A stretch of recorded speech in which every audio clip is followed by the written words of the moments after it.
Developing right now on Morning News Now, tragedy on the campus of Florida State University.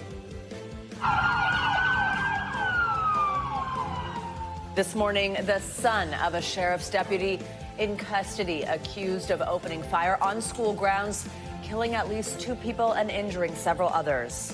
And you hear screams, and then you look out the window, there's people running away. That's when it set in for everyone in the room that, like, this is serious. Something really bad just happened. It was really scary. I've never been in a situation like this before. I think that we need to do something about this because it's not okay. We have team coverage as the investigation begins. Also this morning, a war of words in Washington. President Trump taking aim at Fed Chair Jerome Powell over his criticism of the president's trade war. Meanwhile, the deportation debate heating up as a Maryland senator visits the man who was mistakenly deported to an El Salvador prison. We will bring you the latest. Also developing this morning, a series of springtime storms threatening several states this Easter weekend. We're tracking the conditions, the dangers, and what you can expect where you live. And balling out. That's right, the NBA playoffs are set to tip off this weekend with just 2 games to go. Before we get the full postseason picture, we will run it back with the teams to watch, including who might pull off a big round 1 upset. A lot of excitement. Finally some basketball after March Madness. I know. There you go. Good morning. I'm Stephen Romo in for Joe today. And I'm Savannah Sellers. Happy Friday. Thanks for being with me. Missed being here. Thanks for being with us. I haven't anchored with you in such a long time. I know. Great It's to been see a minute. you. I feel like I haven't been here in a little while. Yeah, we missed you. Good morning, everyone. Thanks for kicking off this day with us. And we are starting with some tough news this morning. Yet another mass shooting this week. This one on the campus of Florida State University. Yeah, this tragedy happened just before noon Eastern time yesterday. Police say a gunman got out of an orange Hummer and started firing at people near the student union. At least 2 ended up killed, 6 others injured. The suspect has been identified by police as 20-year-old Phoenix Eichner. He's the son of a sheriff's deputy and is believed to be a student at FSU. Officials said a gun that belonged to the suspect's mother was found at the scene. Police described how Eichner was apprehended. They challenged him and ended up shooting. He did not comply with commands and was shot. We have no reason to believe at this point that he did not act alone. So there is no further threat to our community at this point. That suspect was taken to the hospital with non-life-threatening injuries. There was also a vigil last night on campus near the shooting scene to honor the victims. We'll have full team coverage for you this morning. And starting that coverage with news correspondent Jay Gray joining us from Tallahassee with the latest on this. Jay, good morning. Steve and Savannah, good morning to you. And we're just outside the student union here, one of the shooting scenes. There were multiple scenes on the FSU campus. We have learned this morning that the 6 people who were injured during the attack are all in fair condition. No life-threatening injuries there. And that number does include the suspected gunman, as you talk about, 20-year-old Phoenix Eichner, who police say he refused to surrender as they approached him, and that's when they opened fire. Students, teachers scrambling for a place to hide as the explosion of gunshots echo across the Florida State campus. Everyone started screaming and running at some point and like toppling each other over. It just was like this mass hysteria. Campus police rushing to the sound of the gunfire. FSU police responded immediately, engaged, neutralized, and apprehended the shooter. At least 2 victims dead, several others wounded. The alleged gunman, the son of a sheriff's deputy, among those hospitalized. Unfortunately, her son had access to one of her weapons, and that was one of the weapons that was found at the scene. The gun identified as an old service weapon, one of 3 located at the scene. Friday's classes are canceled. The FSU community stunned and still on edge. Our hearts go out to our students and the victims of this terrible tragedy. So many here mourning and, like investigators, trying to understand how and why it happened.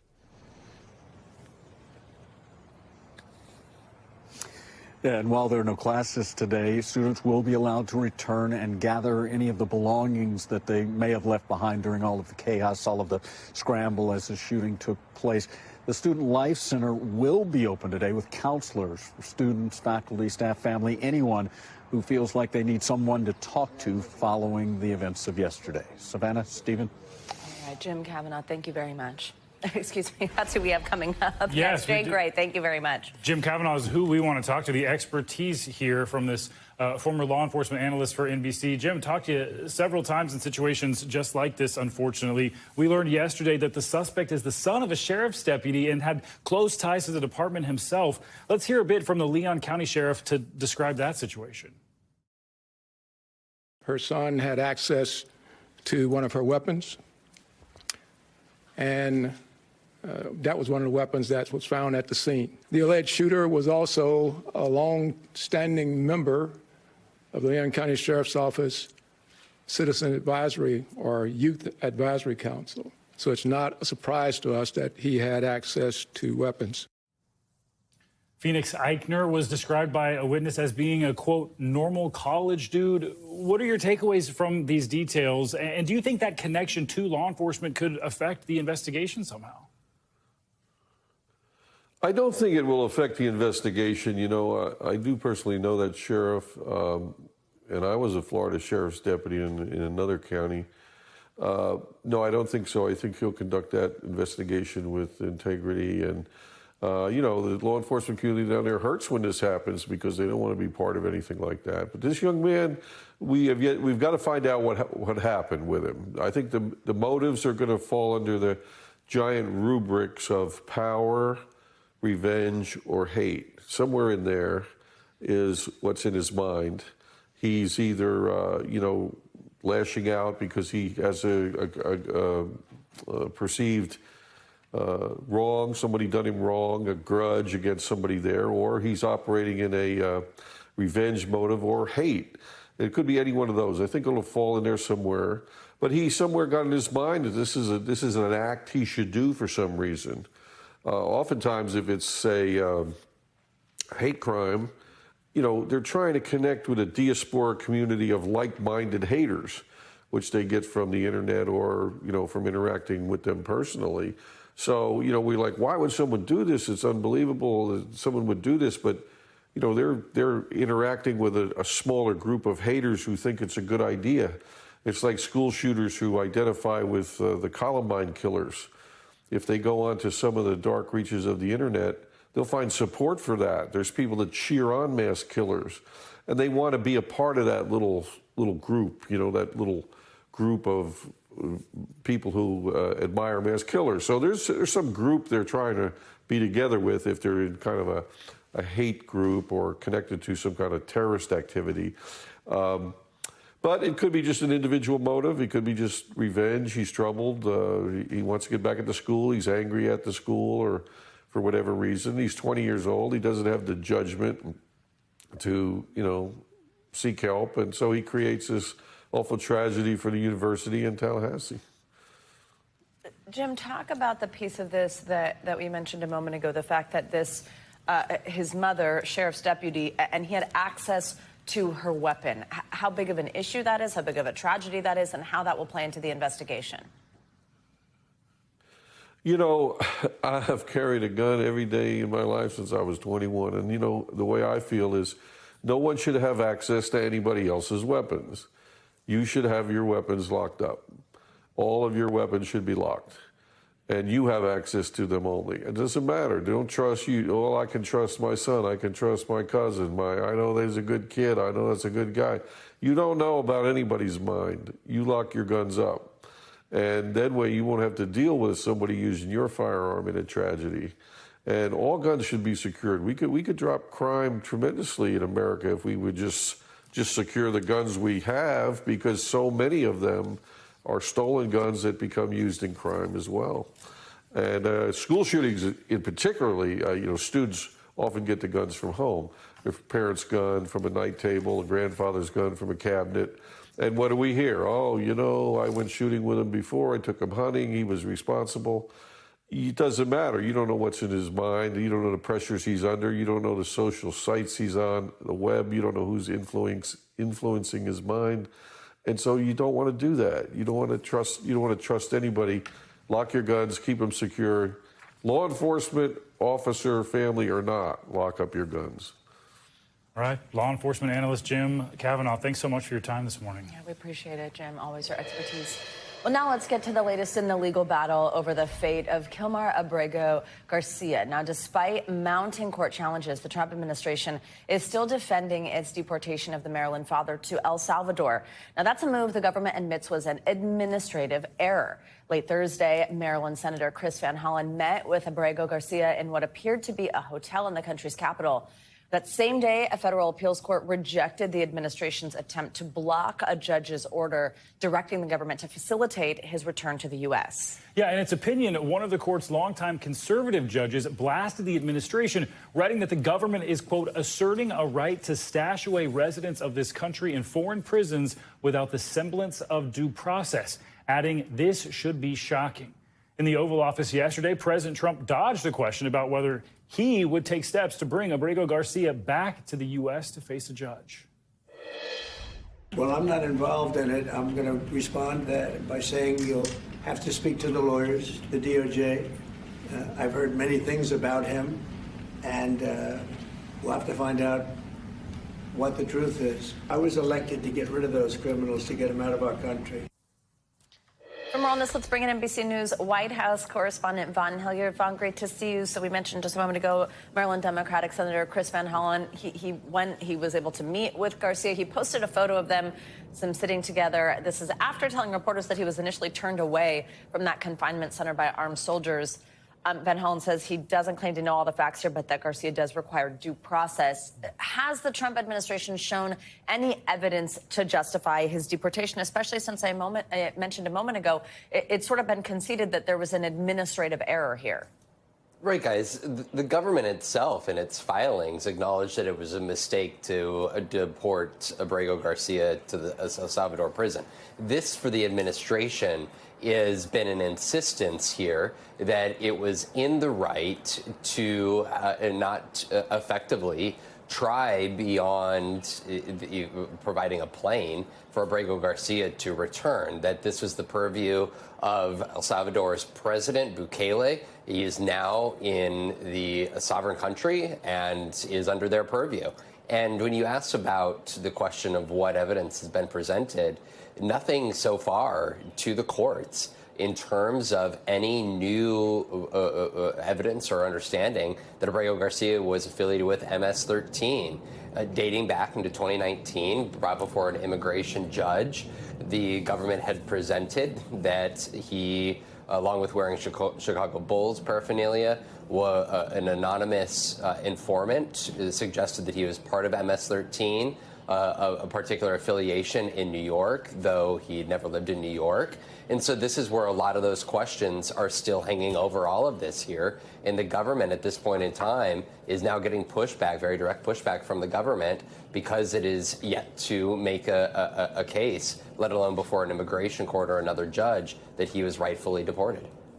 So much hinging on that facilitate term there, Vaughn. Yeah. There's even more to ask you about, though, in regards to headlines involving the president. He expressed his frustration over interest rates and accused Fed Chair Jerome Powell of playing politics. Let's listen. Interest rates should be down now. They should be coming down. In Europe, as you know, they reduced them, I guess, 7 times. It looks like they're going to reduce them again and again and again. But our guy wants to play cute. I'm not happy with him. I let him know it, and if I want him out, he'll be out of there real fast, believe me. So, Vaughn, do we think the president is serious about trying to remove Powell, who was his pick to begin with? Yeah, Stephen, I'm glad you pointed that out, because he was his pick in 2018, and then President Biden in 2022 gave him another 4-year term. So he's technically in this position until May of 2026. The Fed is an independent government agency, and the courts have ruled in the past that they are independent. The president doesn't have purview over their firing and their termination. Yet, what you heard there from the Oval Office was an insistent president suggesting that Jerome Powell has made mistakes, in his opinion. Of course, this comes just 24 hours after Jerome Powell noted that the tariff policies coming from this White House are causing great uncertainty in the American and global economy. But this could potentially be an issue if you were to try to fire him that could go to the Supreme Court, which ruled back in 1935 in a situation that the president didn't have the unilateral ability to fire an independent agency head. At the same time, the president and this White House have terminated other individuals on other independent agency boards. And so this is really going to be an issue if the president were to try to terminate Powell that hits at the heart of the extent of the executive power that a president holds. Vaughn, I want to switch gears real quick just before we let you go, because we are following some updates on the discussions to end the war in Ukraine. Earlier this morning, Secretary of State Marco Rubio pretty much gave an ultimatum here to European leaders who he's been meeting with in Paris. What is he demanding? Right. This is coming at a time where we should take into context President Trump had promised to end Russia's war against Ukraine in 24 hours. We're now 88 days into this administration, and there are missiles that continue to be fired between the two sides here. And I want to let you listen a little bit more of the secretary here stipulating what those demands and what the position of this administration is. But we're not going to continue with this endeavor for weeks and months on end.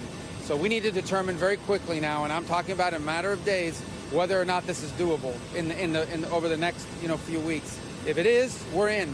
If it's not, then we have other priorities to focus on as well. This largely has been directed at Russian officials. Steve Witkoff, a special envoy for President Trump, met last week with Vladimir Putin, but yet Russia has not agreed to the terms or laid out clearly for this administration what its expectations and what it's willing to concede in its fight against Ukraine. But this calls into the serious question that if the U.S., as Secretary Rubio suggests, were to walk away from the negotiating table between the two sides, would the U.S. continue to provide military aid and financial aid to Ukraine in its defenses against further Russian aggression? That's not clear. Guys. All right, Vaughn Hilliard, thank you. Appreciate you always.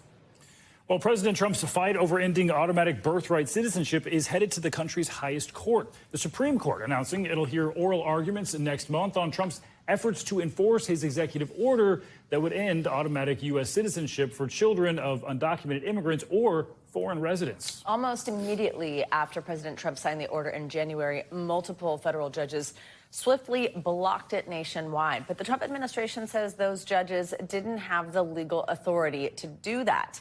Now the justices will decide if lower court judges have the power to issue broad injunctions that block the president's policies. NBC News analyst Danny Cevallos joins us now with more on this.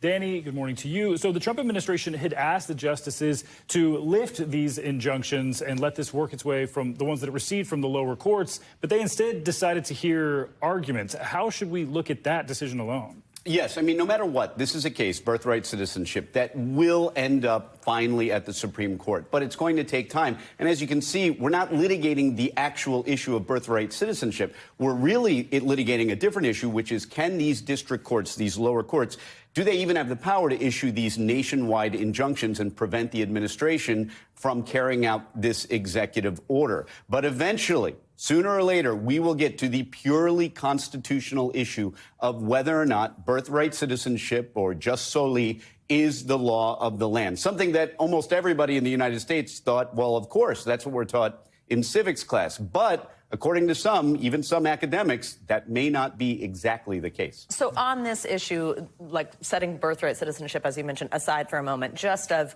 if the courts were able to do this, what do you think the likelihood is that the Supreme Court rules in the Trump administration's favor? Because this is obviously an important issue for courts and judges. Yes, and in a way, it feels as though they have to address to some degree the issue of birthright citizenship, because it goes to the issue of whether or not the executive branch has the power to issue executive orders that cannot be touched, in their view, by injunctions from the district courts. So really the issue to be decided is whether or not district courts have this power to issue nationwide injunctions. And by the way, nationwide injunctions themselves have always been controversial, because our federal district courts are these little geographic areas. Sometimes they're the size of a state, sometimes they're smaller than a state.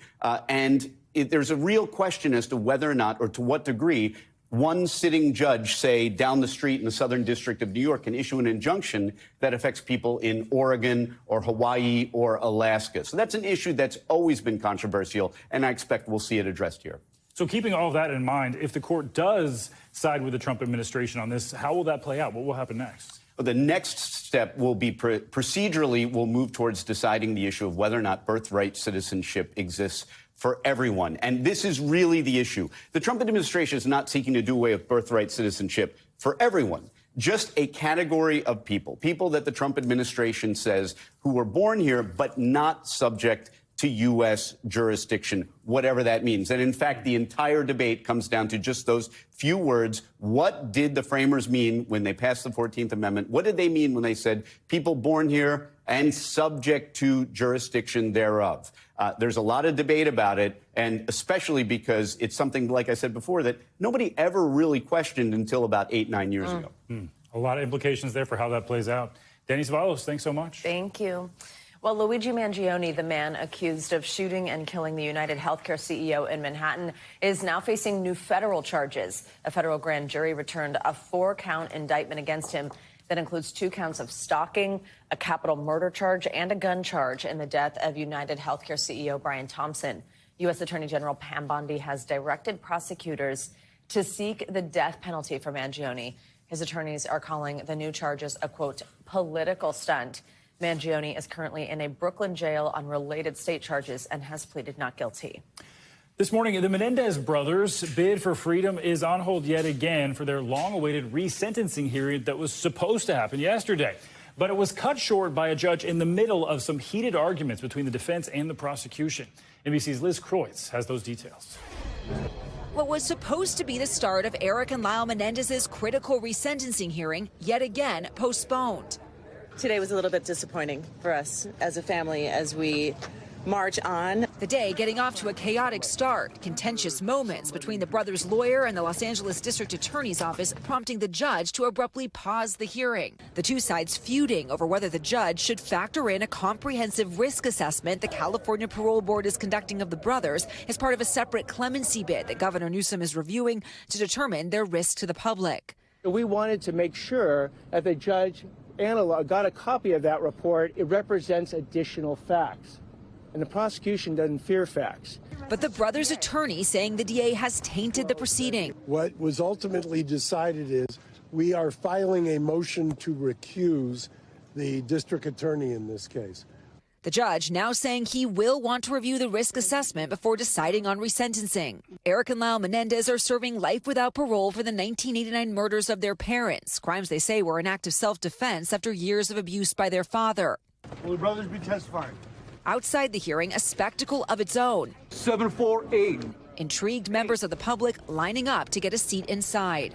I think they have done enough time for what they did. They committed premeditated murder. And if they should get out, well, Charles Manson should have been released. And our thanks to Liz Kreutz for that report. The judge will hear arguments over the defense's motion to recuse the DA and whether to consider that risk assessment at a hearing coming up next month. A new date for the brothers' resentencing hearing has not yet been set. Let's get you over to weather now as we head into Easter weekend. We have a severe weather threat. It continues for millions this morning, and it includes the risk of possible tornadoes. Yeah, serious stuff. NBC meteorologist Angie Lastman tracking it for us. Good morning, Angie. Hi, guys. Good morning to you. Unfortunately, you are right. This travel disruption that we'll likely see as we get into Easter weekend is going to be because of a couple of storm systems that we're tracking, specifically across the middle of the country. But notice how active it is across the Great Lakes this morning, northern Michigan, parts of Wisconsin, Minnesota, Iowa, all dealing with that, along with the potential for more snow falling across parts of the Rockies and additional snow already falling this morning. On top of that, we're going to see some of these flood alerts go into effect for 8 million people here across, again, parts of the plains and stretching into the Midwest, St. Louis included in that, as we ramp up for a couple of days of kind of severe weather and the potential for some heavy rain. So let's lay it out for you. Here's today and tonight. Spring storms start to, of course, develop across the Rockies, and that's where we'll see some of that additional snow happening. Travel will likely be difficult on the roadways and in and out of Denver Airport here over the next couple of days. And then we see that severe severe threat kind of takes shape as late parts of the day develop and continues into the overnight periods. And even tomorrow morning, we'll be talking about some of this across this same region. And it's pretty expansive. It does include 12 million people. We've got Chicago stretching to Abilene, Oklahoma City, Springfield, St. Louis, all included in that, as well as Indianapolis. Hail is going to be the main threat, and large hail at that. We'll see the potential for some strong wind gusts up to 60 miles per hour as well, and a couple of tornadoes. But the hail is what we're specifically watching for Oklahoma City and Wichita Falls to be the biggest threat. That does include Tulsa as well. This is just the start of it. We're going to see this kind of same setup as we get into tomorrow as well. We'll see the frontal boundaries kind of stall out in Texas, and that means that, again, severe weather is going to be a possibility and repeated rounds of heavy rain. This is kind of Saturday is when our flood threat will start. And you can see, as far as the severe weather is concerned, Springfield to Dallas, including San Angelo, some of those same locations have the potential for, again, another round for tomorrow. Hail will be the greatest threat, but all of those hazards are on the table, damaging winds and a couple of tornadoes, too. By Sunday, a new storm system emerges out of the southern plains, and this kind of brings us a line of thunderstorms into the later part of your Sunday, just in time for those Easter dinner time plans. And this is going to be essentially Louisiana to Illinois that we see the bullseye. So Springfield, Little Rock, Shreveport, all locations that you have to watch for these thunderstorms developing and potentially becoming severe by the second half of your Sunday. Hail, wind gusts, tornadoes, again, all of those hazards will be possible. The flood threat, it's going to be, again, same kind of locations with these repeated rounds of heavy rain. So Wichita Falls up to Rolla, we've got West Plains, Joplin included in there with upwards of 6 inches of rain possible, guys. So flash flooding will be something that we're specifically concerned about on Saturday. Wah, wah, wah. I know. Holiday weekend. It's okay. The bookends of the country are going to be quite nice for Easter Sunday. I didn't get to that, but, you know, there's my fun fact. There you go. The positive at the end. Yeah. We like it. Angie, thank you. Angie's in a little bit. Much more to come here on Morning News Now. Later this hour, priced out, more middle-class Americans moving to smaller, more affordable cities. What's the trend, what that trend signals about the future of the housing market? Up first, though, after the break, progress toward peace in the Middle East. Hamas says it's ready to negotiate a deal to release the remaining Israeli hostages and end the war. The latest when we come back.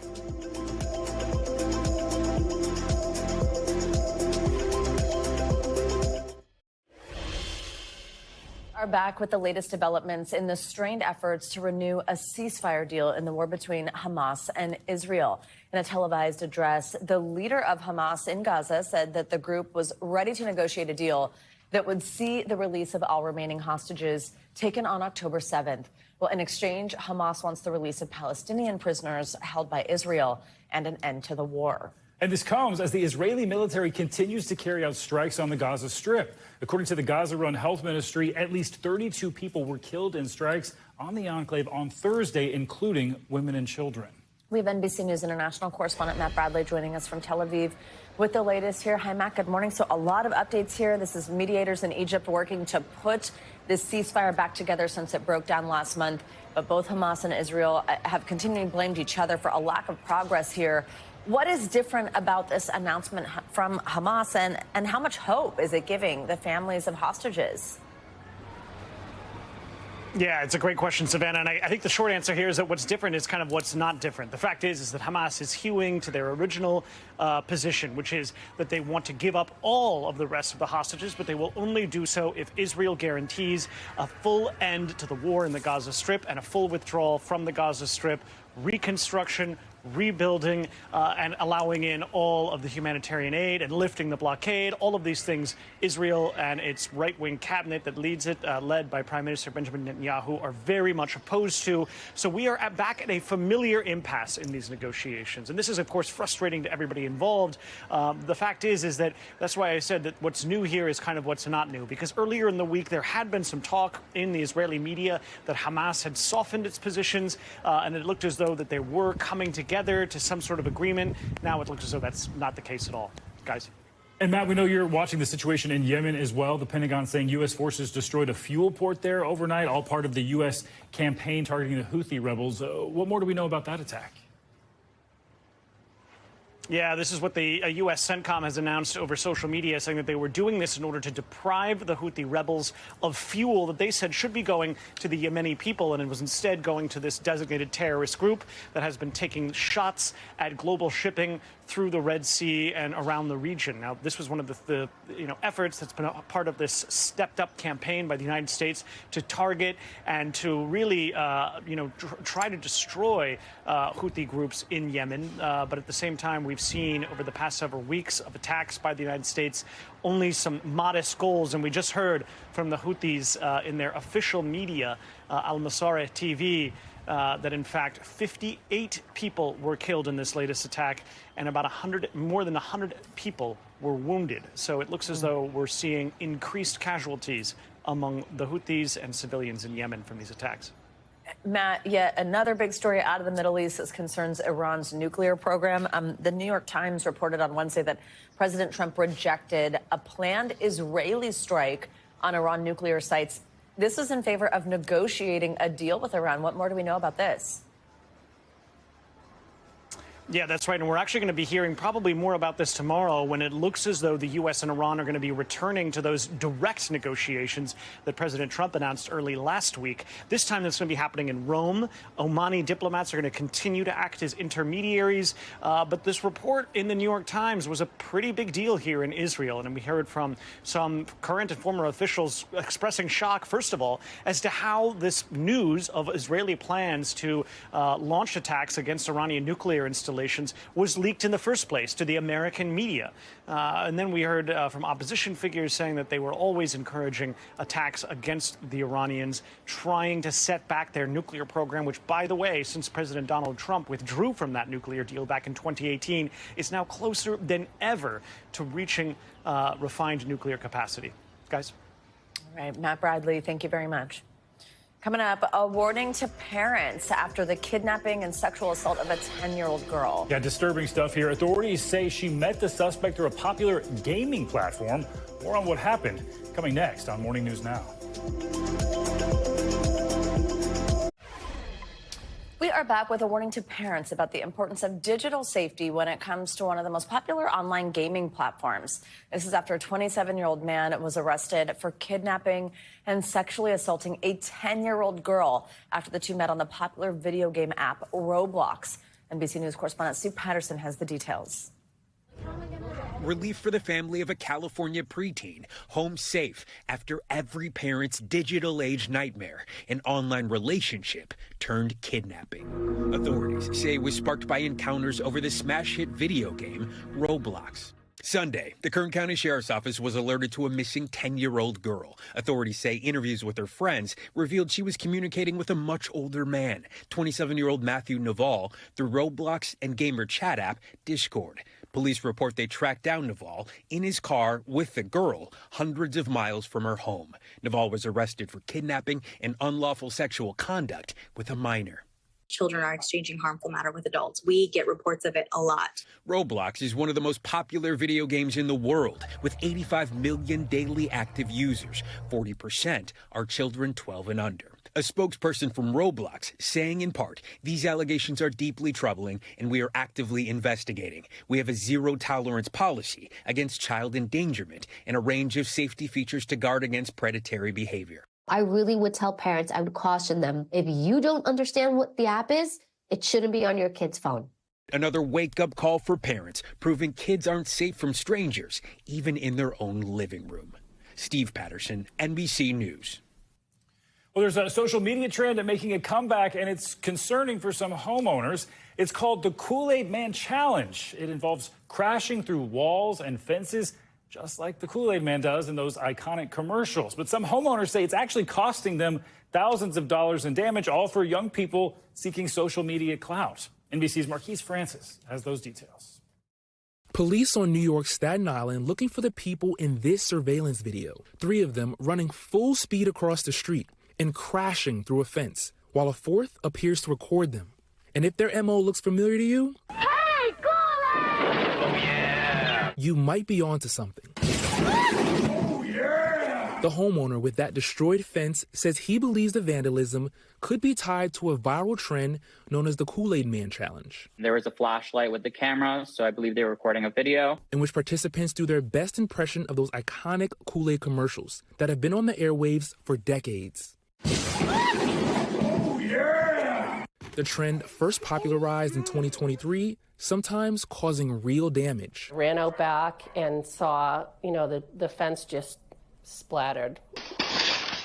Rhode Island resident Jody Viola's neighbors capturing a group throwing themselves through the slats and fleeing in 2023. I think we were pretty shocked at how easily the fence exploded. The loud crack of another fence buckling on New York's Long Island, even making an impression on a retired corrections officer. That's when I heard the bang.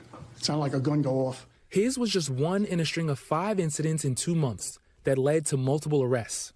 Now, the trend appears to be coming back in fashion, with police in New York fielding 3 reports in as many months. And it's not just New York. Several incidents reported in Schererville, Indiana this month.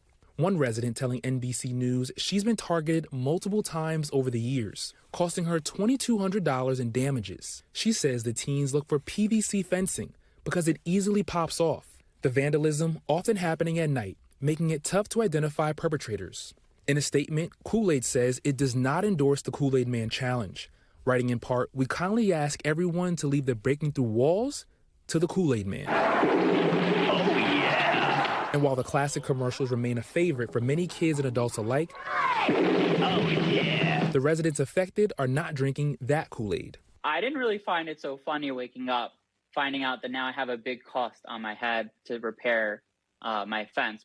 Marquise Francis, NBC News.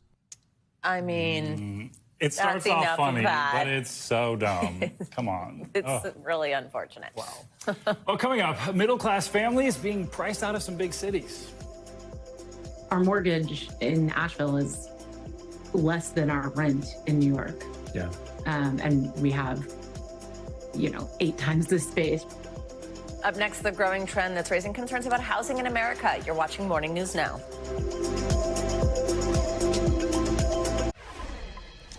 Welcome back. The Wall Street Journal is raising questions about Elon Musk's personal life. A new, deeply reported story released earlier this week alleges that the Tesla founder uses direct messages on social media to solicit women to have his children.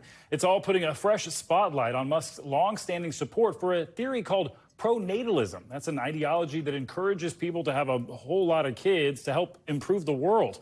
And as NBC News correspondent Maggie Vespa explains, Musk is emerging as a leading voice for that controversial movement. Elon Musk is on a mission to make more babies. I think for most countries, they should view the birth rate as the single biggest problem that needs to solve. The world's richest man and top advisor to President Trump quickly becoming the face of the so-called pro-natalism movement, which encourages modern couples and women to have more babies, arguing otherwise the world faces certain economic and societal collapse. We spoke last year to one couple helping lead the charge. What are we supposed to do? Just admit that the entire economic system we've built the globe on is about to collapse? There is some data supporting those fears, with 97% of countries reporting lower birth rates than what's required to maintain their populations by the end of the century, something many economists cite as a looming disaster down the road. The economy does better with more workers. More workers is a bigger economy. These are not immediate problems, but they accumulate over time. And so in the long term, this definitely is an issue that we need to be thinking about. Musk, who's long championed the idea of colonizing Mars, writing on X, becoming multiplanetary is critical to ensuring the long-term survival of humanity and all life as we know it. His pro-natalism views echoed by powerful figures like Vice President J.D. Vance. I want more babies in the United States of America. As well as billionaire tech giants like Sam Altman and Peter Thiel, who are reportedly throwing some of their fortunes into research and technology that could help pronatalists like Musk achieve their fertility goals. But critics see multiple red flags, arguing the decrease in birth rates could ease the impact overpopulation has had on the environment. And some question Musk's and the movement's motives, alleging the secretive father of at least 14 children by various mothers may not see pro-natalism as a universal cause. In his 2023 biography, the mother of 4 of his children saying Musk wants smart people to have kids. A recent report in the Wall Street Journal cited people familiar with Musk who say he believes he's helping seed the earth with more human beings of high intelligence.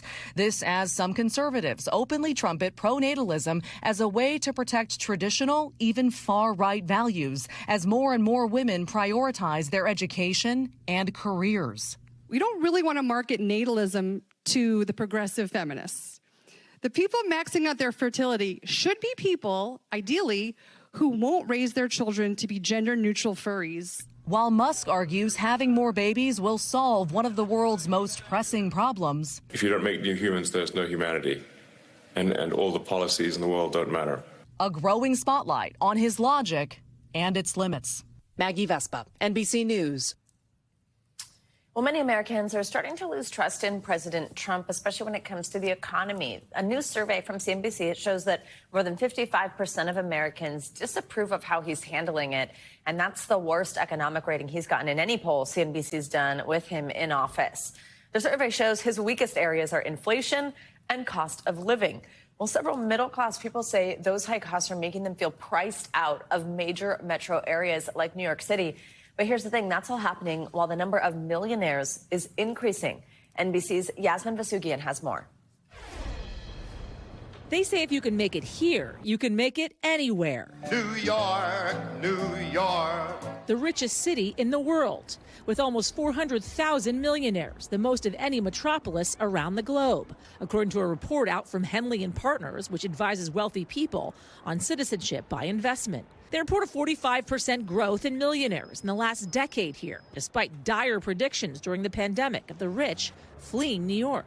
But while more and more millionaires and investors are moving into the city, it's putting a real squeeze on the middle class who are having to leave. We looked everywhere. We couldn't find anything. Dana Dennis was born and raised in Brooklyn, and together with her husband, they make over $100,000 a year, but had to move to New Jersey after having their first child. They say they couldn't afford a 2-bedroom anywhere they wanted to live. I was seeing things on the market for like $4,500. If I wanted to stay even in Bed-Stuy, I mean, this is not Midtown that we're talking about, right? Like I'm talking about central Brooklyn. And she's not the only one. In 2022, people leaving New York at the fastest rate were making less than $172,000 a year. That's according to a report from the Fiscal Policy Institute. They also found that more than a third of those leaving New York State were moving in search of affordable housing. It's the wealthy moving into the bigger towns. There's no question, right? So the New Yorks, the Chicagos, the Los Angeles, the San Franciscos. It's the booming economies. If you make $200,000, $300,000 a household income, you can't afford to live in the city anymore. New York City's Mayor Eric Adams has a City of Yes plan, enticing developers to address the worst housing crunch in 5 decades, expected to enable tens of thousands of new units over the next 15 years. But that wasn't in time for Luke and Sasha, who also left. They just couldn't make it work anymore. $4,000 is a lot of money, and we still couldn't find a 2-bedroom. So instead, they bought a house in Asheville, North Carolina, sight unseen. And they got in when the interest rates were still low. Our mortgage in Asheville is less than our rent in New York. Yeah.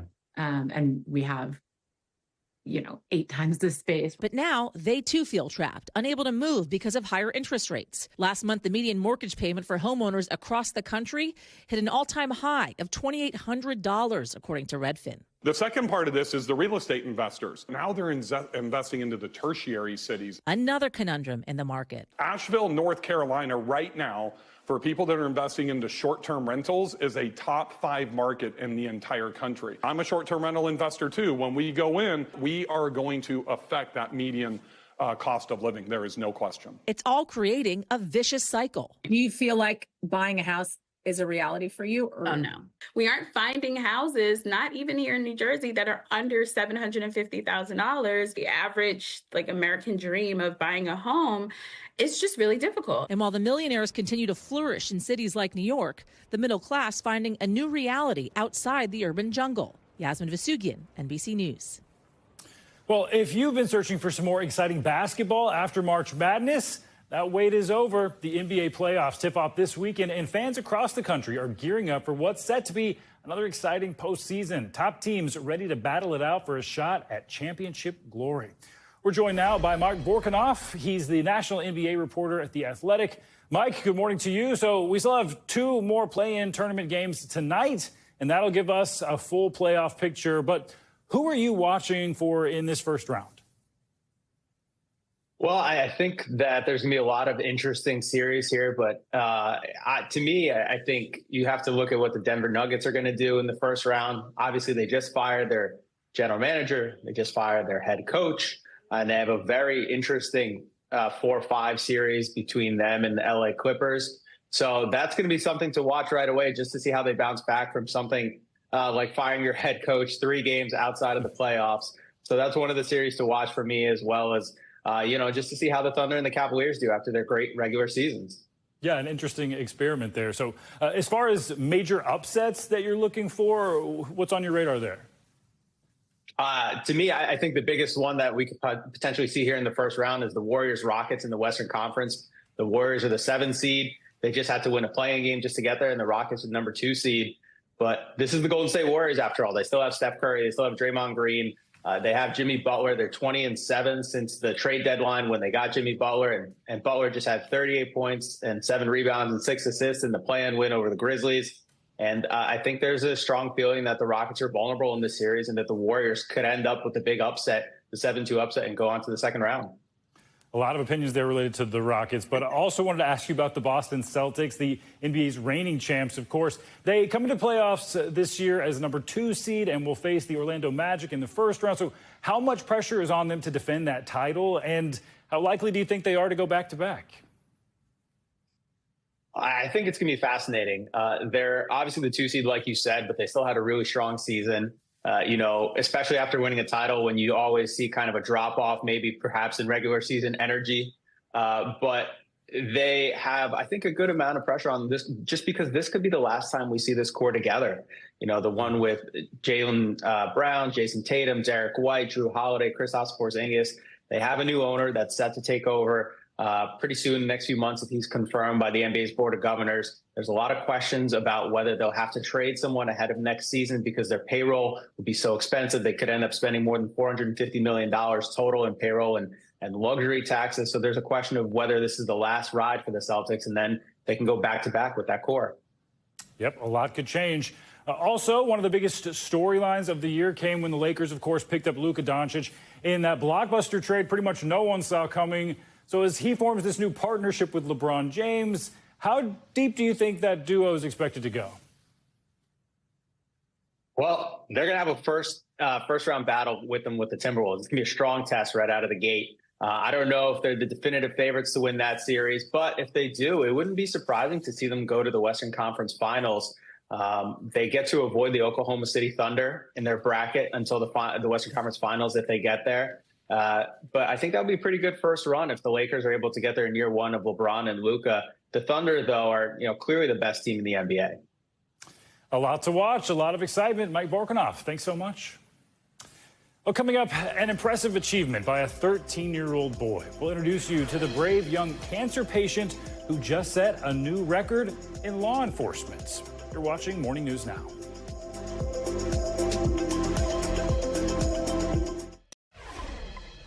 Finally this hour, you might recognize DJ Daniel. President Trump made this brave teen who's battling brain cancer an honorary Secret Service agent back in March. Well, now Daniel is taking his crime-fighting skills to a whole new level by setting an interesting record. NBC News Now anchor Tom Yamas has his story.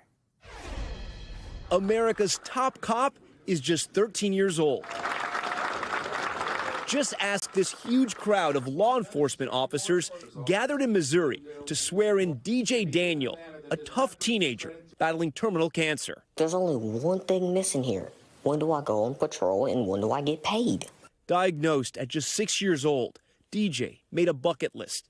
At the top, a goal to join 1,000 police departments. The real reason why I wanted to be a police officer is because when it was through Hurricane Harvey, there was 3 police officers, and they helped us, so I wanted to help other people. He's now setting a record when he was sworn in by 203 agencies at once. Tonight, DJ, we're going to do you the biggest honor of them all. Back in March, during the joint address to Congress, even President Trump highlighting DJ. giving him his biggest promotion yet. I am asking our new Secret Service Director, Sean Curran, to officially make you an agent of the United States Secret Service.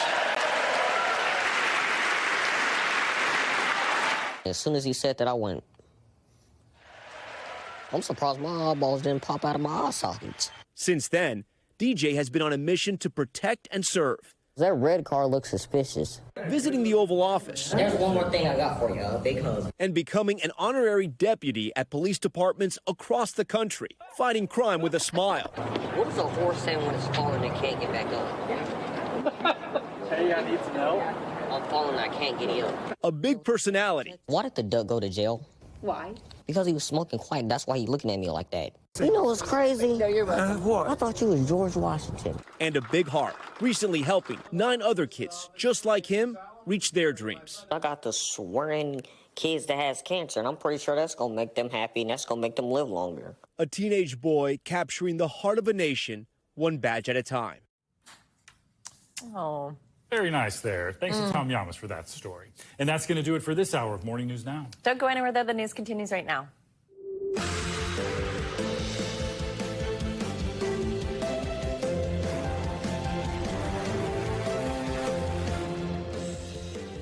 Good morning, and it's great to be back with you. Thanks for starting out your Friday with us. There's some good news. I'm Savannah Sellers. And I'm Stephen Romo in for Joe today. Happy to have Savannah along with us again. Missed her. Right now on Morning News Now, a lot to get to, though. Tragedy strikes Tallahassee. 2 people are dead, 6 others wounded. Police say a gunman opened fire on the campus of Florida State University yesterday, sending students and staff sprinting for safety. What we're learning this morning about the suspected shooter, who's now in custody. Also this morning, the fight to bring home the Maryland man wrongfully deported to an El Salvador prison, getting a boost from one top lawmaker. Maryland Senator Chris Van Hollen posting these photos overnight after meeting with Abrego Garcia and passing on a message to his family. But El Salvador's President Bukele now digging in, saying Abrego Garcia will remain in custody. We've got the latest. Plus, another mid-air scare, forcing a routine Southwest flight to make an emergency landing in Texas after authorities say one of its engines caught fire. The chaotic scenes caught on camera by passengers fleeing the plane once it touched back down. And if it's Friday, that can only mean one thing here on Morning News Now. Grab that popcorn, because we're digging into the latest and greatest from the world of Hollywood and beyond. It's everything you simply can't miss this weekend. We always love our Friday Can't Miss list. I look forward to it every week. There you go. We do begin this morning, though, with that deadly mass shooting on the campus of Florida State University. That's right. At least 2 people were killed, 6 others hurt when police say 20-year-old Phoenix Eichner got out of a car and began shooting near the student union. Eichner is the son of a sheriff's deputy. He was shot by police when officers confronted him and was taken to a nearby hospital. The FSU community came together last night to honor the victims of this tragedy. NBC News correspondent Priya Sridhar has the latest from Tallahassee. The FSU campus is reeling after a devastating act of violence on what should have just been another busy day at school. And while a motive remains unclear, we are learning more information about the suspect, who authorities have identified as 20-year-old Phoenix Eichner. He's the son of a local current sheriff's deputy, had access to weapons, is believed to have been a student here at FSU. And now authorities are saying that it does appear as though he acted alone. Tragedy in Tallahassee following a deadly mass shooting on the campus of Florida State University. Terrified students sprinting to safety as others were forced to evacuate with their hands above their heads after a gunman opened fire just before noon Thursday near the school student union. Florida State University police announcing 2 victims who were not students at the school were killed. 5 others were injured by gunfire. The suspected shooter, who authorities identified as 20-year-old Phoenix Eichner, the son of a local sheriff's deputy, is in custody. Unfortunately, her son had access to one of her weapons. Some students said they thought the first few shots sounded like construction noises before the reality of what was happening set in. There's some yelling, maybe some screaming. If I look up, I stand up from where I'm eating, I turn around out of the table, and all these people are running towards me. Authorities and rescue teams swarming the scene as the campus was immediately placed on lockdown. This way, this way. Students and staff ordered to shelter in place, some blocking doors for safety. In a statement, FSU's president writing in part, quote, "We're heartbroken. We're grieving with the families, friends, and loved ones of those who were lost.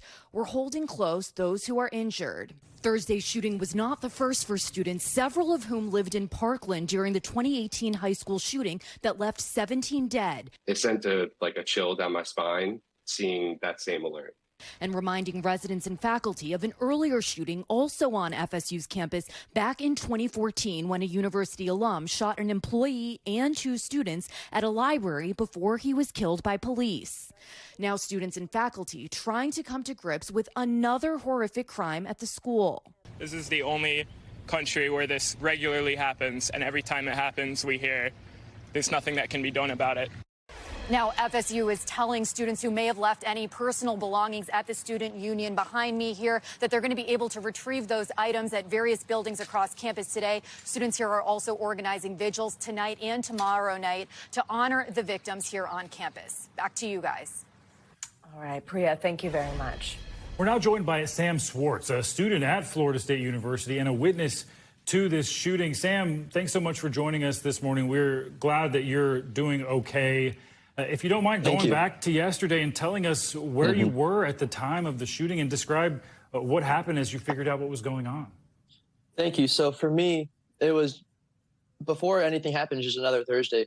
Every Thursday at 11:30, I do a group project with some people at the student union. We meet in the basement and we were getting started. And then next thing you know, right before noon, we hear screaming. Then a little later than that, we heard about 10 gunshots. And that is when the world turned upside down. Everyone started running around. We ran into a back maintenance hallway. Some people went up some stairs. Some people in a service elevator. It was just crazy. And I'm just happy that we're here now. As you probably know, Sam, that the suspect is believed to be a student at FSU. Do you know him or know people who are familiar with him? I've never heard of his name, and everyone that I know has never heard his name, so he's relatively unknown to me. And Sam, I assume you, like so many young people, have gone through these active shooter drills that so many younger people are having to go through now. It's just a normal part of life. I'm wondering, when you realized what happened, did that training, did that kick in? Did you know what to do in the situation? Yeah, so funny enough, back in middle school and high school, we've done a lot of drills. I'm from Ohio, so we've done it a lot back in my old schools in Ohio. And so for my group, I kind of took the lead. I was thinking, hey, let's get in this random corner in this big maintenance hallway. Then there's a bunch of trash cans and plywood that we piled up in front of us, and we hid behind it. And I remember learning the best thing to do is always just try and put yourself in some distance between the shooter and do anything you can to try and delay him. And who knows what would have happened had he come our way, but I was feeling prepared, and I tried to keep everyone around me calm and alert. What was everyone around you experiencing? How were those people that were, I mean, I think this is one of those surreal things, right, where we see this happen far too often, especially in this country. But I think a lot of times you think, oh, it's not going to happen to me. I'm not going to be in that situation. What was the group of people you were like in those moments? Yeah, so some of the girls that were with us were crying. They were saying, like, I can't believe this is happening to me.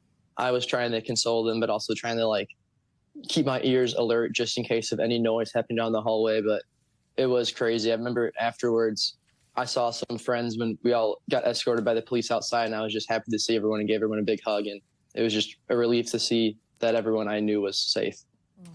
Yeah, a lot of people affected by this, a lot of people, staff, other students running for safety in this. How do you hope FSU responds to this? What actions do you hope are taken now? I don't really know for sure. I'm just very grateful for the police. They had a really, really good response time. A lot of people were telling me that they got there very quick. We were sort of on the later end, took us about 15 minutes, but that's because we were, like I was saying, at the very end of a hallway. So they had to do all their diligence before they got to us. But I had some friends who were hiding in a different place, and since they were saying that they got there within 5 minutes. So I was just very grateful for all of the officers that came in there really quickly and were very alert, very firm, but very reassuring and calm to everyone, and made the situation the best it could. Sam, we're grateful that you're okay, and we're grateful those that you were with are okay. This has been a reality for you your whole life, thinking about these things. I'm glad that training actually did pay off in the moment. Sam Swartz, thanks for your time this morning. Thank you for reliving it with us. Well, now let's get to the latest in the battle over the fate of Kilmar Abrego Garcia. He's the Maryland father the Trump administration admits was mistakenly deported last month to a notorious prison in El Salvador. Well, last night, Maryland Senator Chris Van Hollen announced that he had traveled to the country and was able to meet with Abrego Garcia. NBC News senior White House correspondent Garrett Haake has our details here. Hey, Garrett, good morning. Hey, Savannah, good morning to you. And Abrego Garcia's wife said overnight that her prayers have been answered now that she knows that her husband is still alive. But he's also still not coming back to Maryland. El Salvador's president posting that Abrego Garcia will remain in his country's custody. And now the White House is embracing the political contrast created by this visit and those photos. Overnight, proof of life. Maryland Senator Chris Van Hollen posting this picture of his meeting with Kilmar Abrego Garcia, the El Salvador migrant mistakenly deported last month to a notorious prison in that country and not seen since. My main goal of this trip was to meet with Kilmar, Van Hollen wrote from El Salvador. Tonight, I had that chance. I have called his wife, Jennifer, to pass along a message of love. El Salvador's president mocking the meeting with his own post, writing sarcastically that Abrego Garcia has, quote, miraculously risen from the death camps and torture, now sipping margaritas with the Democratic lawmaker.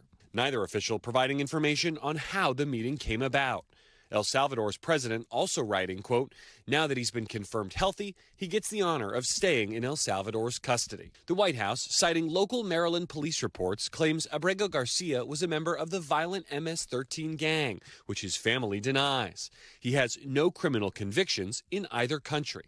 The White House press team overnight posting that Van Hollen has, quote, established Democrats as the party whose top priority is the welfare of an illegal alien MS-13 terrorist. He's an illegal alien and a member of what has been designated as a foreign terrorist organization. Despite a Supreme Court order for the White House to, quote, facilitate Abrego Garcia's return to the U.S., the Trump administration has no plans to do so.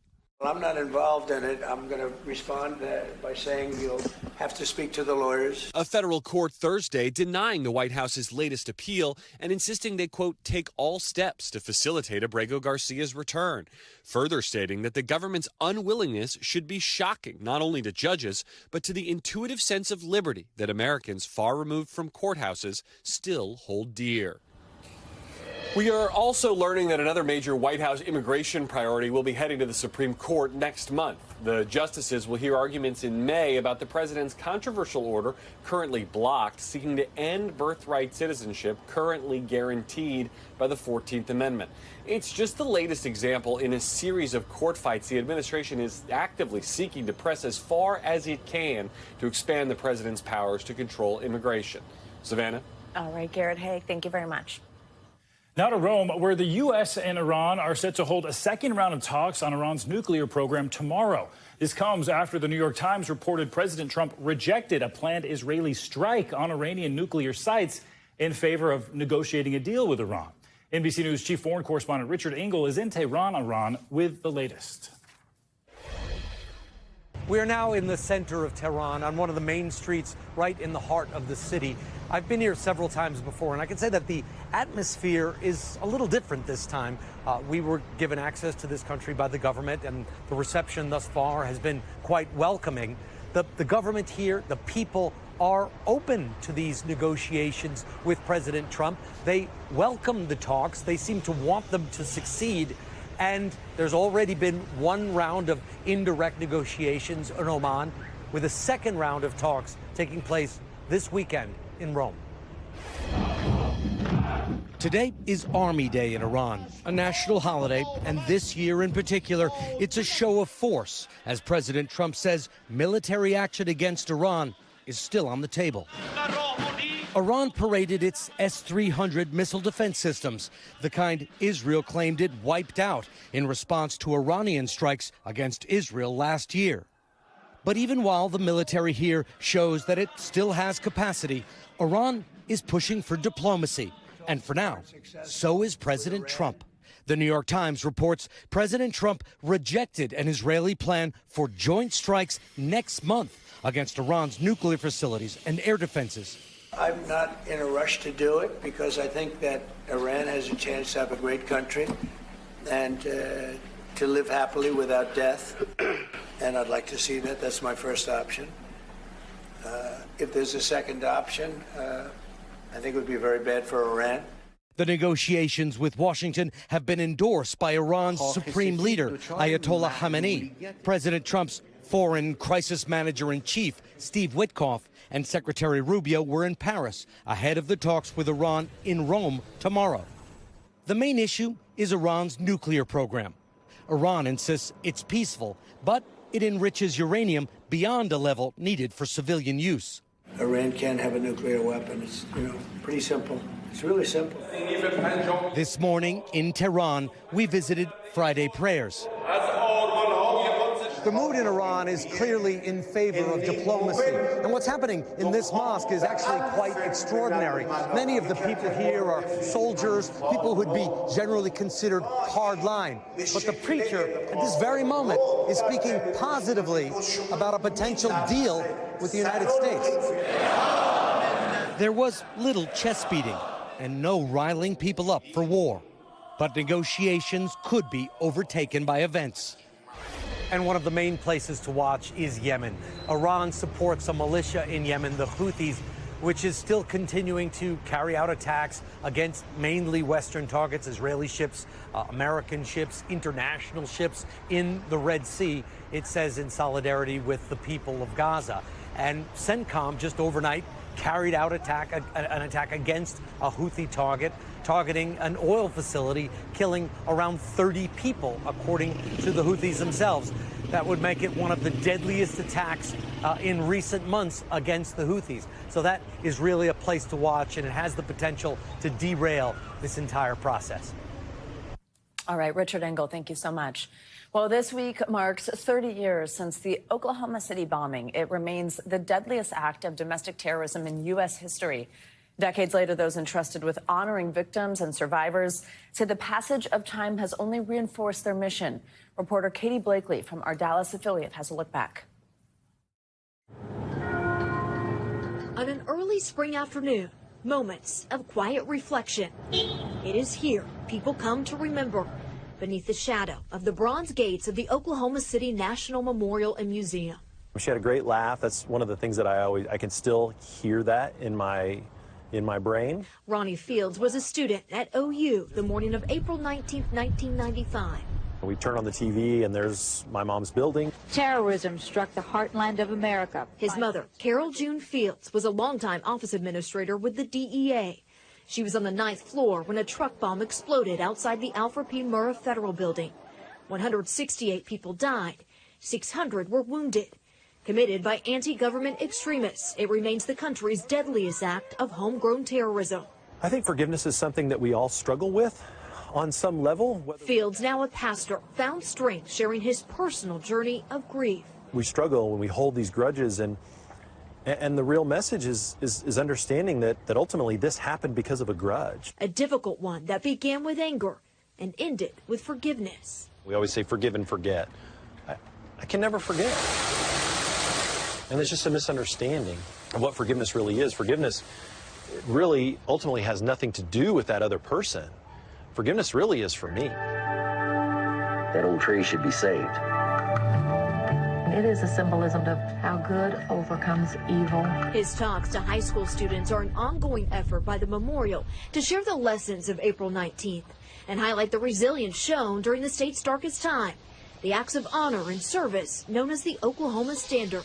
And we want to see the good things come out of this. We don't want evil to win. The memorial is about to embark on a $12 million expansion project. Part of that will include a civics lab focused on fostering positive communication. All of our programming is about keeping the story alive. Carrie Watkins has guided the memorial since its founding. The passage of time has only strengthened their resolve to engage younger generations about the impact of violence. And to show them their democracy is in place for a reason. And how do we protect that? How do we preserve it? And what's our part in that? And I think that's really very important, that people know that this is a safe space to have discussions, hard discussions. A place to find common ground on this sacred ground. Just all the lives that continue to be impacted by the message of this place. And hope for everyone who pauses to remember. I'm thankful for that. Thankful for the people who continue to keep that spirit alive. Our thanks to Katie Blakey there for that look back. Well, severe weather is on the move this morning. Millions under the threat of damaging winds, even tornadoes possible. Yeah, it just keeps on coming even over Easter weekend. Angie Lastman joins us with what you need to know. Hey there. Hi there, guys. Good morning to you. We are rounding out this work week with, yes, active weather shaping up to last us into the weekend. And unfortunately, with the holiday, it's going to cause some trouble. We're already seeing some of these thunderstorms centered across parts of the Great Lakes, a little bit of snow for the Rockies. And those are just a couple of the spots that are going to see impacts today. We'll really start to ramp things up as we get into the afternoon hours. Meanwhile, we do have flood alerts already up. Those are totaling 8 million people, including St. Louis. And I wouldn't be surprised if those expand as the weekend goes on and we see repeated rounds of some really heavy rain across the same regions. Today, we're going to watch specifically some of the snow across the Rockies, and we'll also see the potential for some of these stronger storms to develop late day. So we're talking this afternoon, overnight, potentially even into your Sunday. You could still see some active weather, and it's quite expansive. Anywhere from Chicago down to Wichita Falls, Abilene included in there, Oklahoma City, St. Louis. Potential for hail, wind gusts, and even a couple of tornadoes. But hail is our most concerning impact for your day today. The system essentially stalls out and gets stuck basically over Texas. That means that, again, repeated rounds of some heavy rain for tomorrow and the severe threat. Now, the severe threat will extend to some of those same locations. So Texas stretching up into Arkansas, Illinois. You can see parts of Oklahoma included in there, Dallas and Fort Smith, some of those major cities that will see the hail, the winds, and, of course, the tornadoes, all as a possibility for your Saturday afternoon. Sunday, more of the same, except we do actually see this next storm system kind of emerge out of the southern plains and then leave us with that threat for severe weather. It'll move east, essentially Illinois to Louisiana is where we'll watch for the bullseye of the worst of that weather. But Springfield, Little Rock, Shreveport, all included in that, and all of those impacts will once again be possible. I mentioned the repeated rounds of heavy rain, and that's really what's most concerning when it comes to the flooding as we get into specifically Saturday, but even lasting into Sunday. Some spots could top up to 5, even 6 inches across this area. We've got some saturated grounds. Again, we know how that goes, so we'll be watching for that specifically on those roadways as people are traveling for the holiday. Big picture look for your Saturday. It's not all bad news. We've got some actually nice conditions across the southeast. If you're looking for those summertime temps, that's where it'll be. Mid-Atlantic down to the Gulf Coast, we'll see temperatures in the 80s. It'll be quite nice for people, especially across parts of the Northeast, slivers of the Northeast, I should say, that have been dealing with cooler than normal temperatures. Out west, lots of sunshine too. And then here's your Easter Sunday. Savannah, listen up. Egg Harbor, New Jersey, Bonnetsville, North Carolina. Oh my God, cute. How about Tulips, Washington? I like That's that. pretty good. What's your favorite? Chickville. What's your favorite? Flower Pot, Arizona, perhaps? A high of 73 and sunny? Not bad. Flower Pot. To be like, I'm from Flower Pot. Or Rabbit Hill, Georgia. Oh my gosh, I'm trying to read fast enough. Wow. Not Daisy. where I wanna be. Oklahoma is pretty cute. I don't want to be in Passover, Missouri. They got rain. Oh yeah, or in Daisy, actually. Now that I said that. That was cute. Thanks. You like that? And happy Easter. Happy Good Friday. And got some positive news in there. I know. You did. There You got go. it all. Count on Thanks, Angie. Appreciate it. Got it. All right, we've got much more to come on this hour of Morning News Now, including the mid-air chaos that officials say caused one routine Southwest flight to make an emergency landing at a Texas airport. Yikes. But first, after the break, shrouded in mystery. On this Good Friday, we're digging into new investigations into what some claim is the cloth used to wrap Jesus' body. Stay with us. Those stories and much more coming up. Back now with developing news out of the Middle East. Dozens of people have been killed after a U.S. airstrike on an oil port in Yemen. That's right. NBC News International correspondent Claudia Lavanga joins us from Rome with more. Hey, Claudia, good morning. Savannah, Stephen, good morning. Well, that's right. The Iranian-backed Houthis say that at least 74 people were killed after the United States carried out an airstrike on an oil port in Yemen on Thursday. Now, more than 171 people were also reportedly injured in the attack. The U.S. Central Command wrote on social media that U.S. forces took action to eliminate a source of fuel to the Houthi and to degrade their economic source of power. Let's go now to Belize, where on Thursday an American man hijacked a small plane, stopped the pilot and 2 passengers before one of them fatally shot him. The drama unfolded as the plane was carrying 14 passengers and 2 crew members from the small town of Corozal to San Pedro, a popular tourist destination in Belize. During the ordeal, the plane was tailed by a police helicopter and eventually managed to land safely. A police commissioner in Belize said the attacker was a U.S. military veteran, but U.S. officials have not yet confirmed the claim. And let's end this tour of the world here in Rome, where on Thursday Pope Francis went to a prison near the Vatican and met with dozens of inmates. Every year on Holy Thursday, the Pope goes to a prison in Rome where he also washes the feet of 12 inmates, a reenactment of Christ's washing of the feet of the apostles. But this year he couldn't do that as he's still recovering from pneumonia. Still, the Pope said he wanted to at least meet the inmates and told reporters that every time he visits a prison, he asks himself, why them and not me? Well, back to you guys. Sorry for the helicopters hovering overhead. We got J.D. Vance in town.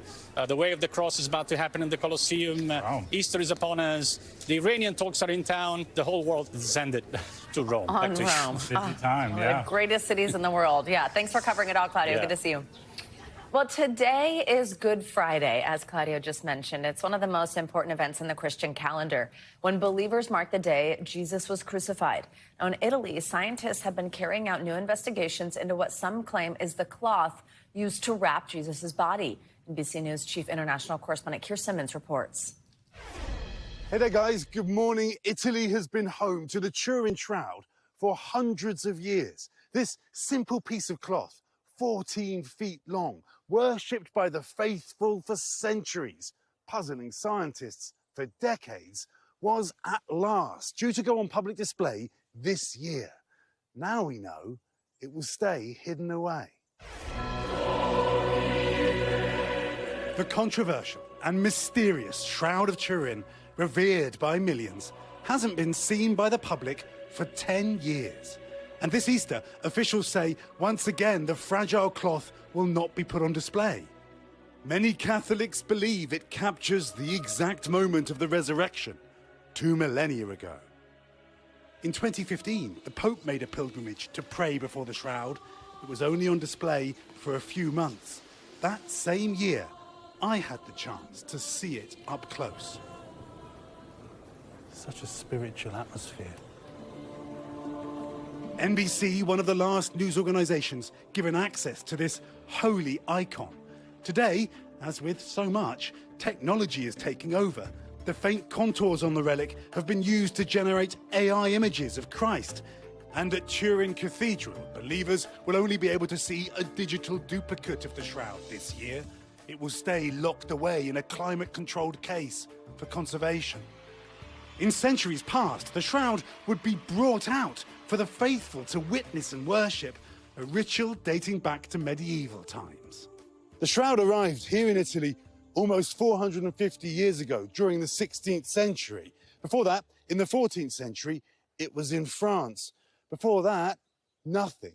A mystery. Some say all that matters is whether you believe in it. Others question its authenticity. Using an exact copy, David Rolfe, who has studied the cloth for decades, shows us how it would have wrapped the body of Jesus. Back of the head goes here, feet there, and then all that you do then is just fold this part of the cloth over. And onto which, he believes, Jesus left his image. You can see clearly the face here, the crossed hands, and here are the scourge marks. It's a photograph of the moment of the resurrection. The Vatican has never said it is Christ on the cloth, but in 1988 it allowed tests to be made on samples from the shroud. The results dated the fabric to the 12th century, but was that carbon dating flawed? Filmmaker David Rolfe says it was. After producing several documentaries about the shroud, even being given rare permission to film the real thing, he is now a believer. I have absolutely no doubt the person depicted on this cloth is Jesus of Nazareth. In the southern Italian city of Bari, Research to redate the shroud continues. This scientific team, led by Catholic professor Liberato De Caro, has tested thread from the cloth with a technique called X-ray crystallography, which analyzes matter at an atomic level. He agrees it is from classical times. The sample taken from the shroud must be 2,000 years old. In the next centuries, shroud will be studied with more sophisticated techniques, but I don't know if there will be a final answer. And in this virtual age, 2,000 years since the crucifixion, as science and technology change the way we see the shroud, the icon itself is becoming more and more remote. So new technology is shedding a new light on questions like how old is the Turin shroud? Is it authentic? Does it matter if you cannot stand in front of the real thing, as I did? But our fascination, that isn't changing, guys. Oh, my God, Wow. Keir. Just incredible, incredible. And what a shot that was, too, behind him. I learned a lot about that, and I learned a lot about how much you love Italy. Just during that I story. know, that was a double dose of the Claudia Yeah, a there, lot. too. Thanks again, Keir. Well, coming up, more trouble on the tarmac, making for some pretty scary scenes at a Houston airport. Yeah, what officials say caused the routine Southwest flight to make an emergency landing while on its way to a spring break hotspot. That's coming up next. Stay with us.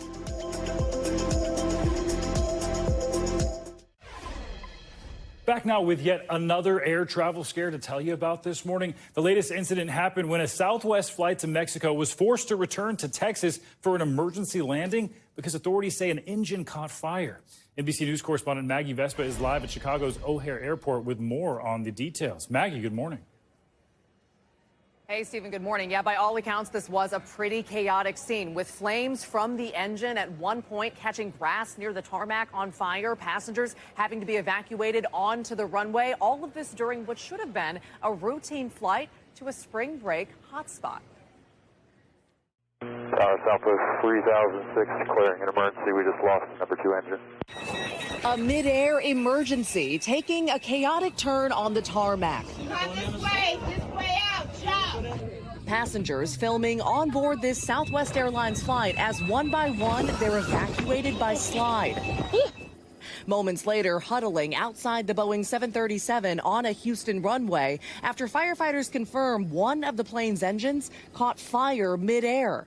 The plane taking off from Houston a little after 11 a.m. Thursday for Los Cabos International Airport in Mexico. This flight-aware path showing it circled mid-flight before coming in for that emergency landing. Southwest praising its crew for following procedures and assisting all 134 passengers in evacuating. This close call happening just a month after one of the engines on an American Airlines plane also caught fire. So far this year, there have been a string of aviation incidents. Oh, no. From February's terrifying upside-down crash landing in Toronto. Drop it! Come on! To the tragic collision between an American Airlines commercial plane and an Army helicopter over the Potomac River in January, killing 67 people. Back in Houston, the FAA investigating what started this latest engine fire. This is something pilots train for. NBC News aviation analyst John Cox says heading into the summer travel season, perspective is key. Is air travel in America getting less safe than it used to be? No. If you look at the number of events year over year, this year is about average, but it clearly remains the safest form of transportation. All right, so circling back to this latest incident, firefighters in Houston confirm no one was injured on board that Southwest flight. And for its part, the airline says they provided a different plane to get passengers to their destination. Stephen. More scary moments. All right, Maggie, thank you. Well, we are only a few days away from one of the most prestigious road races in the world, the 129th Boston Marathon. And while each marathon brings its own set of challenges, runners are more likely to face warmer temps than when this race started back in 1897. Now, researchers are digging into decades of data to see how the climate is factoring into race day. Meteorologist Tevin Wooten from our NBC Boston station spoke with an expert to break it all down. What interested you most in that study, and what surprised you the most? The thing that has really surprised me about this is how different the temperatures are for different classes of runners. Elite men like it cold, like their optimum temperature is 38 degrees. And elite women like it warmer. They're almost at 50 degrees. Wow. I mean, that's not just a difference in pace, but that's also a difference in preparation. That's a difference in what you wear. I would have thought that like elite men, elite women have just trained really hard and that they're going to be very similar. But this study actually shows that they're more different than average runners. There's very little difference between average men and average women. A lot of races in Boston is a really important one where it's like it happens at the same time every year. And so what you're doing is sampling climate over, in this case, more than almost 125 years. So you're seeing all of that change. So you're seeing the effects in real time of small scale differences that have big time and real life impacts. Boston's experienced, 2.4 degrees of warming since the Boston Marathon started in 1897. We know that trend is going to accelerate. So you're more likely now to get like the 70-degree day that happened last year. It's potentially going to start to affect what time of year you might decide to have a race. Talking with a colleague who's an ER physician in Boston who said that last year's marathon was a mass casualty event because you had so many runners who had trained in the cool weather who all of a sudden are running in 70-degree weather. So Boston is never going to change from Patriots Day, but the London Marathon might decide to, move it a week earlier, right? To try to cool things down. Or you could change the start times to try to get your runners out there in the cooler part of the day. Well, I had no idea. Our thanks to Tevin Wooten for that story. The iconic Boston Marathon will take place on Monday with roughly 30,000 runners expected to tackle the course this year. Well, we talk a lot about the importance of mental health for new moms, but issues for new fathers can sometimes be overlooked. Now, a group of black men in Texas are trying to change that with the Daddy Stroller Club. NBC News correspondent Steve Patterson paid them a visit. At a park near Dallas, a group of men are building a community, and they all have one thing in common: fatherhood. At the Daddy Stroller Social Club, it's the dads who are on duty, the assignment to uplift each other. Calvin Bridgewater is the man who started it all. I started around 3.5 years ago. Started based off of experiencing postpartum depression as a dad. Not having those resources, not having those communities. So I want to thank y'all again for coming out here. After the birth of his first child, Calvin noticed he was experiencing dark feelings. 2 weeks after our daughter was born, my wife was meeting with our midwives and explaining to him what she was feeling, and they were telling her that I think this is postpartum depression. I'm sitting in the same room saying, I think I'm going through the same thing. Tell me about what postpartum feels like. What I was feeling was disconnect from my wife and my kids. But asking for help can be hard. Typically for dads, we do not ask for help. Typically for men, if you're raised in a household and you're taught to be tough, don't show any weakness, and how do you do so when you're just fighting these things inside?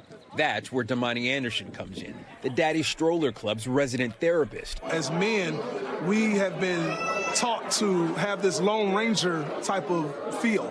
So therefore, we internalize it as this is just what life is. And a lot of times, it's really postpartum. It's really depression. It's really not knowing your place and fear and not really being able to connect. While less common than in women, 1 in 10 dads experience postpartum depression, and the risk goes up for men whose partner has postpartum. A lot of times it often goes undiagnosed because as men, we assume positions. And a lot of times after birth, postpartum for men is isolation. But it turns out these men were not as alone as they thought. Started at 4 dads, and now we're sitting at 75 dads. The club is also expanding to 7 cities, including Atlanta, Memphis, Oakland, and Seattle. And in every city, these meetups feature a daddy-baby stride. So how did you start hearing about the club and coming out and events like this? I honestly saw it on Instagram. Yeah? Instagram, and I saw it was a dope opportunity to get involved in. I didn't even think they had a space like this for us. Did you experience postpartum at all in your journey as a father? I believe I did, but I don't think I recognized it because, again, it's when that term is more associated with the mothers with women, and but I believe I have. Black men confronting sometimes difficult emotions together. It was kind of scary at first, but now with the brotherhood, I'm like, I'm not the only one going through this. So now I have the opportunity now I can give my same advice to another dad like that. I always tell the dads, come for the stride, stay for the brotherhood. A brotherhood that's changing lives, one stroller at a time. Very cool. Love that. Steve Patterson, thank you. Well, coming up, rolling out the deals. We're just a couple days out from Easter, so where are the best spots to shake off inflation and maybe save some green this weekend? We're watching your wallet for the holiday coming up next.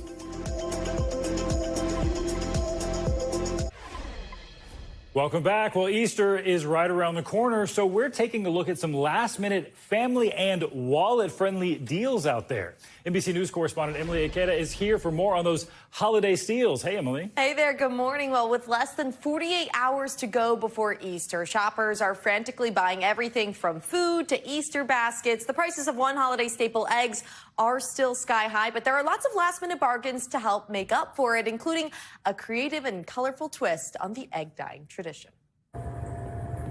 The Easter hunt is on for some last-minute bargains, and feeding the family might be easier with preset menu deals. Here we have the Easter dinner.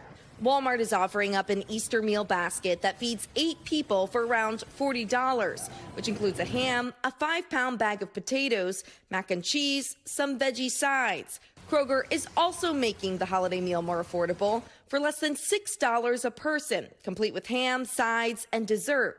Target has a similar spread option for under $25. I found some deals that are going to help you save money. To help prepping that big meal, Amazon is slashing prices on cookware, appliances, knives, and organizers. That includes brands like Le Creuset, KitchenAid, and Lodge, with some deals starting at just $3. Okay, but tell me why CVS is coming through for Easter this year. CVS Pharmacy is also a good place to grab some last-minute items for those Easter baskets with deep discounts on candy and buckets. Don't want to deal with figuring out what to fill them with? Walmart has pre-filled Easter baskets ranging from $10 to $25. But one essential Easter item is not on sale: eggs. I can't fathom spending $40+ on eggs just to sit in my kids' baskets. According to the Bureau of Labor Statistics, the national average for a dozen eggs rose to $6.23 compared to last year when they were just $2.99. A new survey from Wallet Hub shows that nearly half of Americans will skip dyeing eggs this Easter due to the high cost. So instead, some families are getting creative. On social media, people decorating everything from potatoes to rocks. My youngest, Elwood, he loves marshmallows. So I think that's what I'm going to do. Wow, that's incredible. So many traditions, a lot of Easter stuff to look at. So, Emily, about travel, a lot of people like to travel this time of year. Are there any good deals out there? So as spring break travel is starting to wind down, so are gas prices. Good news there. So they're down, the average gallon of gas down about 5 cents just from last week. And AAA expects that number and those low prices to continue as summer approaches. The national average for a gallon of gas sitting at $3.16 today. So good news for the millions of people, myself included, who are packing up their cars, heading out the door to those Easter celebrations. Yeah, a little bit of good news for them there when it comes to prices. We love to see it. Emily, thanks so much. Thanks so much. Well, we want to get more on a story we first told you about yesterday. Scientists say they discovered the, quote, strongest evidence yet that life may exist outside our solar system. Using the James Webb Space Telescope, a team of researchers led by Cambridge University say they've detected 2 chemical compounds in a distant planet's atmosphere that are generated on Earth only by living organisms. This suggests that the planet that shares the Milky Way galaxy with Earth may be teeming with life of its own. For more on this, let's bring in Dr. Emily Rice. She's a professor of astrophysics at the Macaulay Honors College at the City University of New York. Emily, thanks so much for being with us again. What more can you tell us about this exciting discovery? I know a lot of people were talking about it online, a lot of jokes, a lot of memes about life on other planets, but how significant is this? Let me start out by saying it's not aliens. But we could be saying it's not aliens yet. So this is a really exciting discovery. It's a possible detection of a biosignature. It's one of the best detections that we've had so far. It's a really interesting biosignature, but even the detection itself is controversial among astronomers. Interesting. The controversy, where does that lie? It's in how we interpret the data right now. So this is very new data. It's from the JWST. It's really exciting in that it's like a follow-on observation from some results a few years ago. There was studies of this planet. So it was discovered by the Kepler Space Telescope.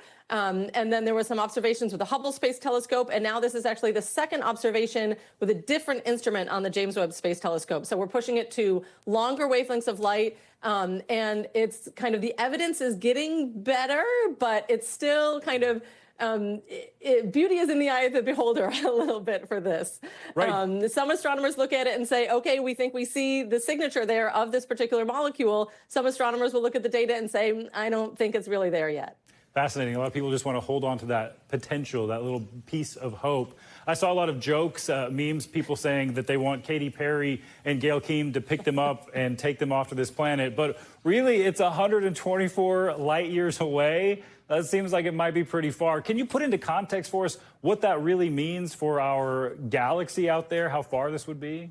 Yeah, this is pretty, like in terms of the galaxy, it's relatively close by. It's 124 light years away. Our galaxy is 100,000 light years across. And so it's really important to keep in mind that we only know about the planets that are closest to us.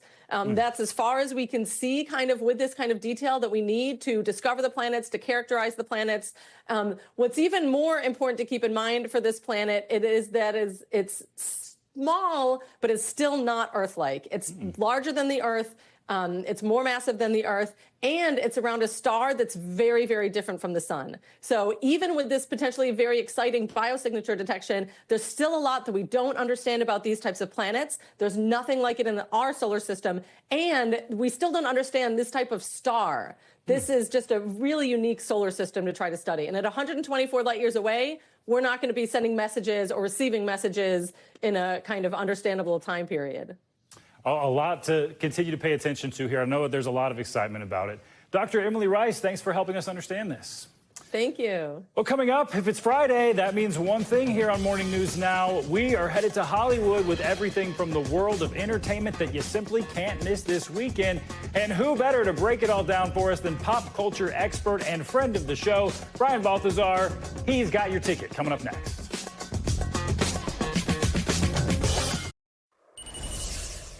Finally this hour, it is Friday, and that means it's time for your weekly can't miss list. A sneak peek at the movies and shows you won't want to miss this weekend. And joining us this week is entertainment journalist, pop culture expert, and our friend Brian Balthazar.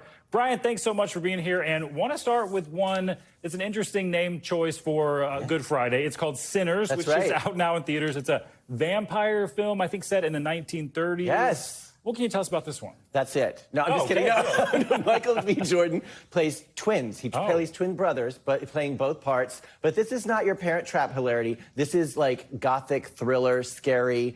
And yes, it is vampires. I wasn't going to tell anybody, but yes, it's vampires. Oh, is that a secret? So be afraid. But it's getting really great reviews on Rotten Tomatoes. It was at 99% yesterday. It's still in the high 90s right now. So this is definitely one to check out in theaters. Yeah, very cool. Also, The Wedding Banquet, also out in theaters right now. This one seems kind of fun, a 90s remake from Ang Lee. Exactly. So it's a retelling, kind of a new interpretation. Bowen Yang is in this.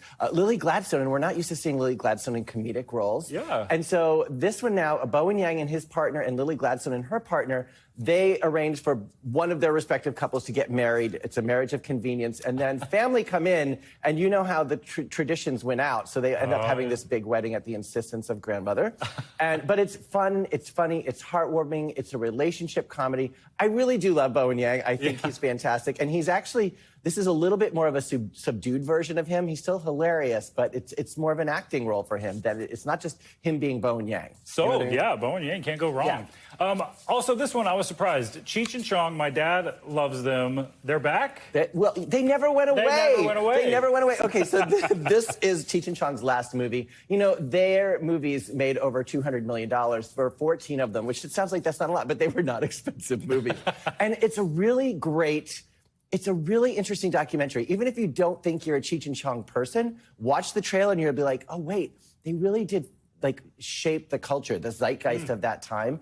And their relationship was tricky and complicated. And they tell their story in interesting, very interesting animations and obviously old clips, never seen before footage. This is really fun. Oh, and just so you know, you won't understand this. Okay. You can see it exclusively in some theaters on 420. Oh. At 420. I know, I don't know. you know what that means. Oh. But for those of you at home who do, 420 Interesting. at 420. I'll have to Google that one later. Well, for those of us staying in this weekend, an Agatha Christie remake, Towards Zero. What about this one? This is on BritBox, and if you love a good murder mystery, this is great. Angelica Houston, she's the matriarch of this. She's at this beachside estate, and the whole family winds up there, many of them for various reasons, a celebrity divorce, there are love triangles, there's secrets and lies, and it's a three-parter on BritBox, and it is beautifully told, and it's just it's right up my alley. It's a great binge for the weekend. Yeah, the filming there looks really cool. Matthew Reese as well. Yet another period piece, Government Cheese. This was on Apple Plus, which has a lot of good stuff. I don't think it's enough attention. What can you tell us about Government Cheese? Right, okay, so this is a series on Apple Plus, and it takes place in the 60s, but it's kind of a hyper-stylized suburban story of this guy who comes home from prison. He doesn't even tell him he's coming home. It's like he shows up home from work, and he wants to begin his life again. He's an inventor. As you can see, they're talking about his invention there. But a debt from the past comes back that must be paid. But it's very quirky, almost Wes Anderson vibes to the scenery and to the storytelling, and it's a really fun show. Very cool. And then this one, a lot of people excited about Andor Season 2, the Star Wars fans out there. Keep talking about this one. What should we know about Season 2 after this long wait? I feel like we should bring Sean from the control room in here for this, because this is perhaps the most loved of the Star Wars extensions of the Star Wars universe. This is the second and final season, and there are 12 episodes, and it's a continuation of, obviously, the first season, but they'll be releasing them in 3-episode chunks, and they will reflect a year in their respective lives. So we're going to see 4 years play out in 12 episodes, and people love this show. Yeah, it is. It's one of the... I watched The Mandalorian we were talking about earlier. There's so much Star Wars content out there. This is a great time to be a Star Wars fan. It is. It's hard to keep up. And the music in this trailer, when you watch this trailer, you're like, this is not your typical Star Wars sound.